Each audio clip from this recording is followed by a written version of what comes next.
What's going on, gamers? With Diablo 4 just releasing, GameStop's got you covered with their brand new Xbox Series X Diablo 4 bundle.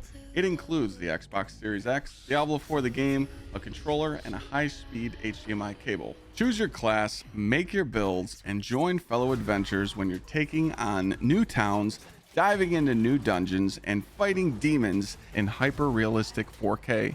If you would like to purchase the Xbox Series X Diablo 4 bundle, make sure you go ahead and click the link in the description, and I want to thank GameStop for sponsoring today's video.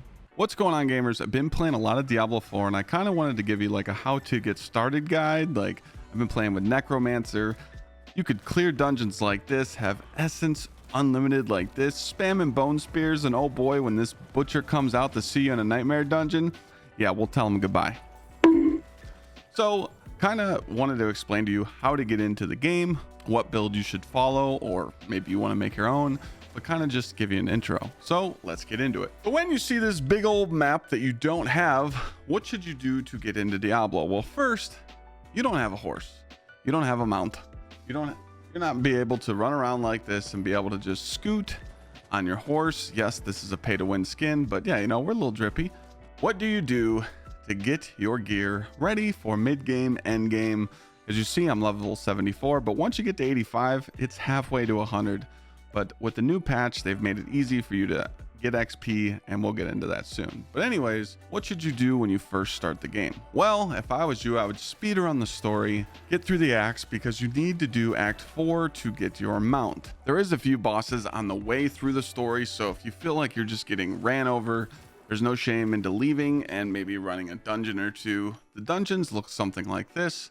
And what's nice about the dungeons is if you haven't run them yet, or they have a aspect that you're grinding for, it literally tells you what you will get.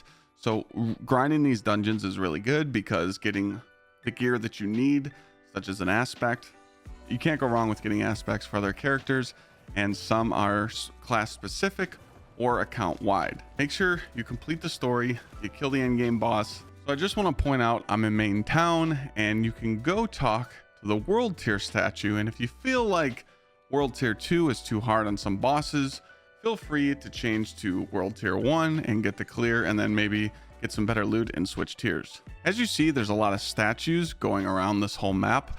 What's nice about going around and getting these Lilith statues is that it gives you base stats on all your characters. On every single character you make in the game, you're going to get base stats.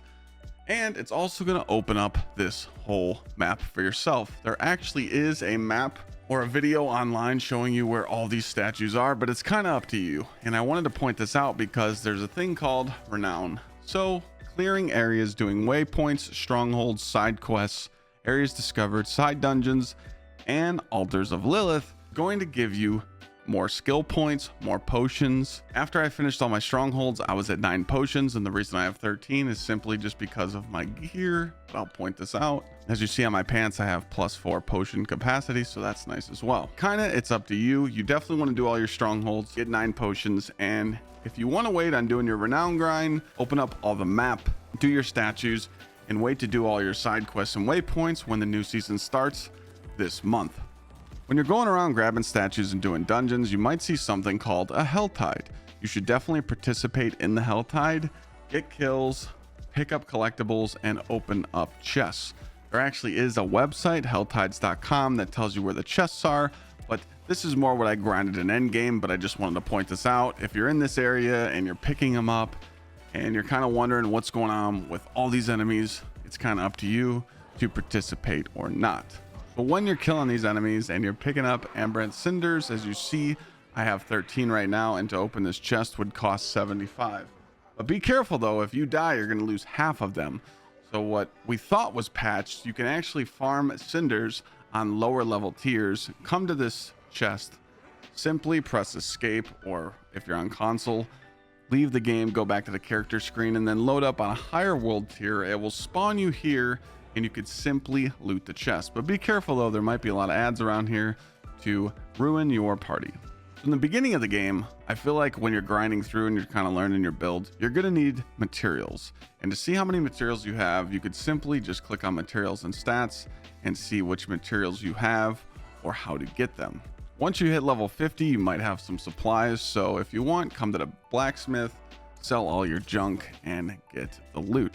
Running low on gold, you could simply come to the weaponsmith and sell it. As you see, there's a sell tab up here. Endgame will get expensive, but like I said, usually what I do is if you have legendaries or uniques, or pretty much if you have anything legendary helm like this, ancestry, or anything that's not a unique or a legendary, I just come over here and sell to the weaponsmith to get gold. But if it is a unique and it is a legendary, I come over here and salvage it for those materials, so I'm going to need it for my upgrades later.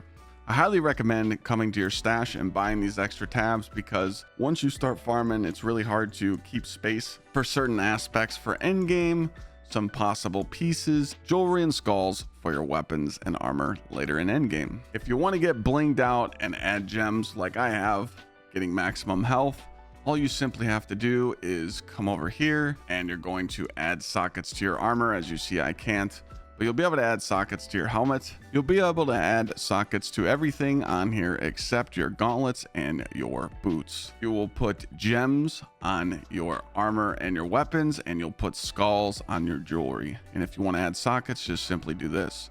If you want to upgrade your jewelry so you get 5 stars like I have, you do it here. If you want to upgrade your weapons, you do it at the blacksmith.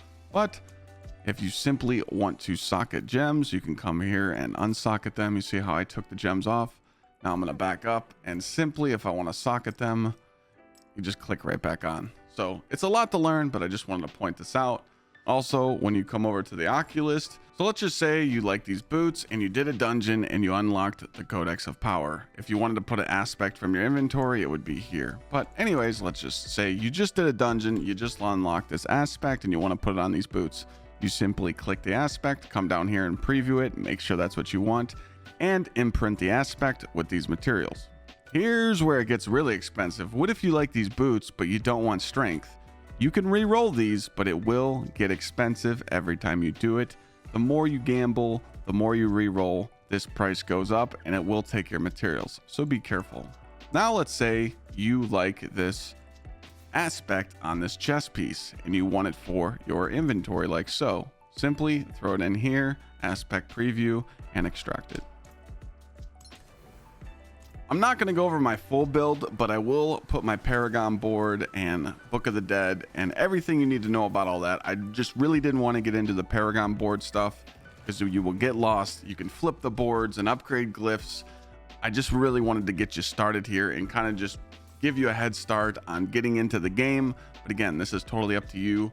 But yes, you will be doing nightmare dungeons. You will be having consumables and you'll be able to go run them, and once you finish them, you'll be able to upgrade your Paragon points like so. I mean, this thing just gets huge. There's a lot to it, and pretty much when you finish your nightmare dungeon, you're going to be able to put the XP into your glyphs. But again, I just didn't want to go over that just because I feel like I basically just wanted to go over the base game and how to get you to the point where I'm at so you can kind of learn as we go. But again, I'm just going to go over my jewelry and my armor just so you guys can see what I'm using. And I will put a link down below of the build that I was following, but I kind of put a twist on it with my own stuff as well, with weapons and using a shield and using different parts and switching out some perks and cooldowns and essence. If you stayed to the end, thanks for watching, gamers. I really appreciate it when you guys support me playing other games. Thanks for showing up to the streams. Thanks for juicing the TikTok and the YouTube, over 100K in the Twitch. I just love you guys. Hopefully you guys enjoyed this video on how to get into Diablo. Hopefully I gave you some tips and tricks. Get the game in, enjoy it. We got plenty of Destiny content coming, but that's a whole 2 months away. So see you guys next time, gamers. Peace.